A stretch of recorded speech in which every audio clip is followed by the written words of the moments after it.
Olá, pessoal, respondendo a pergunta da seguidora que eu recebi na caixinha. Ela pergunta: como lidar com as pessoas arrogantes que tentam te diminuir? Então eu te convido a pensar que em toda relação cada um tem a sua parte e é preciso ter clareza sobre a nossa parte. Vamos imaginar que cada um tem a sua história, a sua natureza, as suas experiências, suas vivências. Somos frutos dessas experiências, da nossa cultura onde vivemos, do ambiente que vivemos, do nosso sistema familiar. Quando nos relacionamos, levamos tudo isso ao outro, né? Todas essas vivências, experiências, essas marcas afetivas. Então, se o outro nos leva à arrogância, é o que ele pode nos oferecer naquele momento. E isso não fala de você, fala dele, da história do desenvolvimento dele.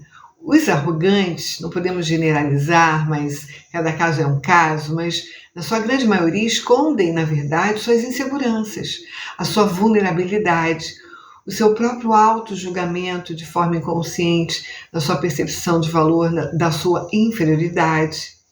Uma dor inconsciente que se desloca aonde? No seu ar de superioridade. Ele tem essa fantasia. Então, ele cria uma crença da qual ele é superior na realidade psíquica dele, de forma inconsciente, para reprimir a dor dele. Na experiência de ter vivenciado talvez uma sensação de não se sentir tão importante, não se sentir visto, não se sentir reconhecido, não se sentir valorizado, não se sentir pertencido. Então, de alguma forma, quando ele diminui o outro, na verdade ele está ali fazendo o quê? Um mecanismo de projeção dele ao outro.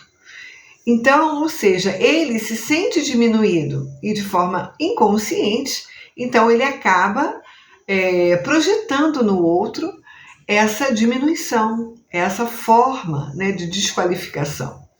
Então é uma posição subjetiva inconsciente que ele desenvolveu para lidar com a sua realidade psíquica, com a sua dor, né, de não se sentir valorizado, pertencido, e aí esse sujeito acaba que ele não desenvolveu também essa habilidade social de se relacionar interpessoalmente, né? Essa habilidade social de empatia. Então, ele, sem perceber, ele prejudica as suas próprias interações sociais na vida.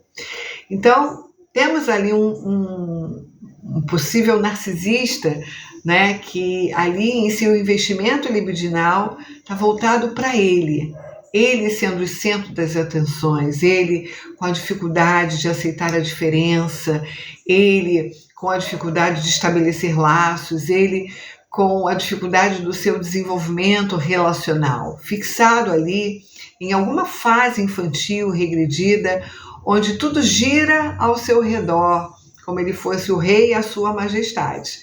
Então, tudo isso de uma forma inconsciente, sem ele perceber. Num processo analítico, isso vem à tona e ele trabalha e se liberta disso. Mas, no fundo, ele demanda o quê? Ele demanda amor, ele demanda reconhecimento, ele precisa ser amado. Freud diz que nós adoecemos por falta de amor. Então, essa é a parte dele nessa relação.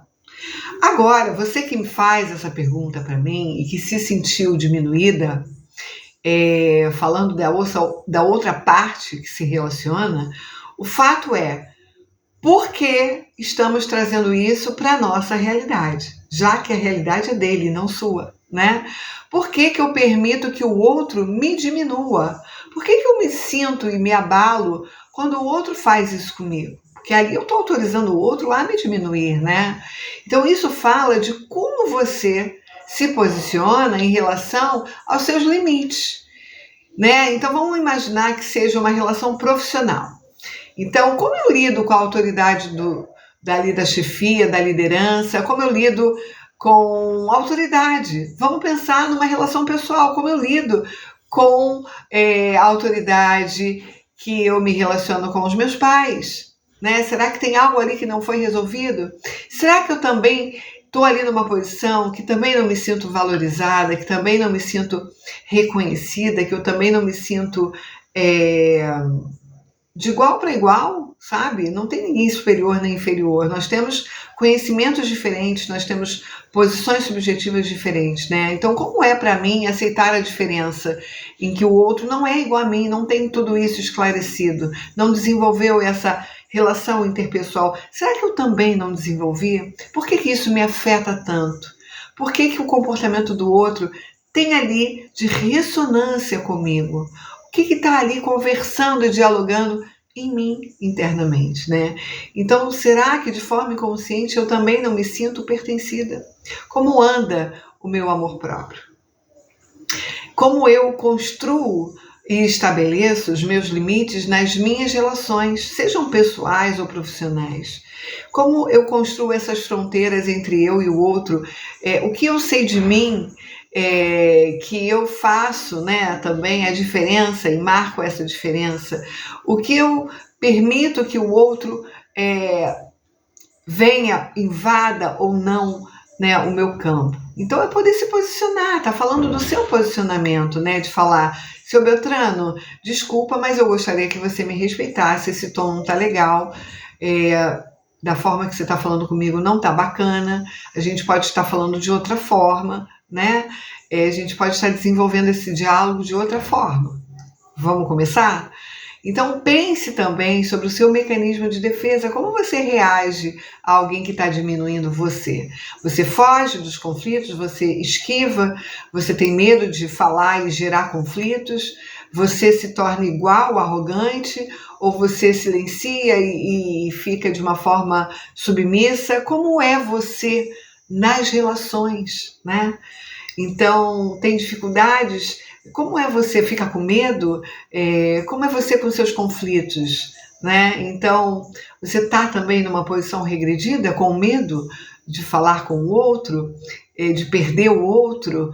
Então, qual é a sua parte nessa relação? Então, gente, não tem jeito. O outro só faz aquilo que permitimos fazer.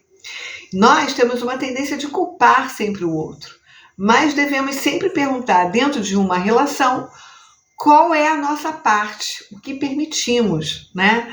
Então, o ideal é que você reveja como você constrói seus limites, como você se posiciona com a autoridade, como você se posiciona com alguém que se coloca maior que você na fantasia dele, né? Qual o real valor que você mesmo se atribui? Por que você está permitindo que o outro valide você na sua diminuição? Já que você não é inferior, né? Você tem outras experiências, é diferente. Então é importante você ter no radar que numa relação acontece no encontro e que só pegamos aquilo que nos agrega do outro, né? O que não agrega, nós deixamos com o outro. Assim convivemos com a alteridade, com a diferença, respeitando o momento evolutivo e de clareza de cada um.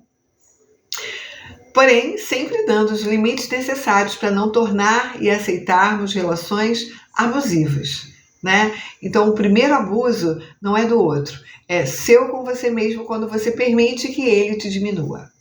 Então, não se sentir diminuída, ele pode até tentar, mas se você se sente como tal, aí já é você autorizando ele a te validar nesse processo. Entendem? Então, eu espero que eu possa ter contribuído com você, com a tua pergunta. Amanhã eu respondo outras perguntas, foram várias perguntas e eu quero fazer aqui um videozinho para cada um de vocês, para que vocês possam pegar aí essas dicas, né? E poder entender que nossa posição é sempre de autorresponsabilidade pelas nossas escolhas, pelo que você leva de cada relação, pelo que você também contribui em cada relação, e cada um terá uma resposta singular para um sujeito arrogante, não tem uma resposta exata, né? Uns silenciam, outros ficam indiferentes, os outros separam o que é dele e o que é do outro. Então, cada um vai ter dentro da sua vivência uma forma de desenvolver. Então, é importante que a gente possa pensar, né? Que uma delas é compreender que você está ali, que fala muito mais sobre você do que o outro quando você permite coisas, né? Então, é isso. Um beijo, espero ter contribuído com você. Me pergunta que eu te respondo. Até lá. Tchau.